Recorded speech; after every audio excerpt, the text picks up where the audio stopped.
नमस्कार दोस्तों, स्वागत है आप सभी का। आज हम बात करने वाले हैं एक ऐसे फैसले की जिसने पूरी दुनिया के जियोपॉलिटिक्स को हिला के रख दिया है। सवाल ये नहीं है कि अमेरिका ने बॉम्ब क्यों गिराए।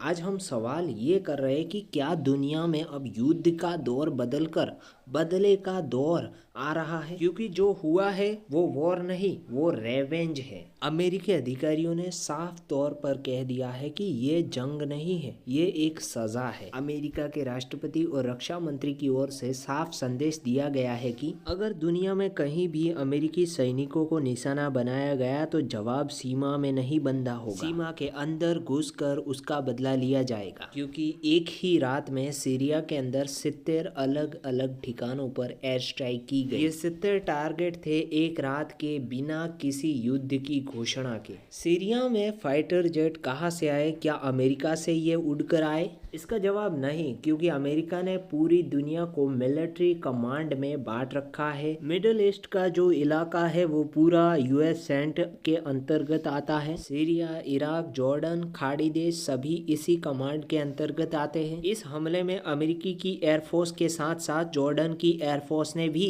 भाग लिया। जॉर्डन ने अमेरिका का साथ क्यों दिया? तो अमेरिका के लिए जॉर्डन एक स्ट्रेटेजिक पार्टनर है। अमेरिका नहीं बल्कि इजराइल के लिए भी वो एक स्ट्रेटेजिक पार्टनर है। तो ये हमला क्यों हुआ? कुछ हफ्ते पहले सीरिया के इलाकों में अमेरिकी सैनिकों पर हमला हुआ, जिसमें 2 अमेरिकी सैनिकों की मौत हो गई। इसी की वजह से अमेरिका ने सीरिया पर हमला किया। अमेरिका ने साफ कहा कि हम इंतजार नहीं करेंगे, हम चेतावनी नहीं देंगे, हम सीधा जवाब देंगे। और जवाब ऐसा दिया अमेरिका ने कि पूरी दुनिया नोटिस करने में मजबूर हो गई। और इस हमले का सीरिया की सरकार ने भी सपोर्ट किया।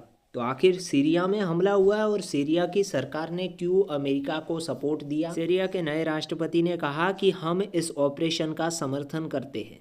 जिस देश पर बम गिराए गए वही देश कह रहा है कि ये सही किया गया, क्योंकि निशाना आतंकी गुट थे, आईएस से जुड़े ठिकाने थे, वे लोग थे जो सीरिया को भी अस्थिर कर रहे थे और इसलिए उन्होंने भी इसका समर्थन दिया।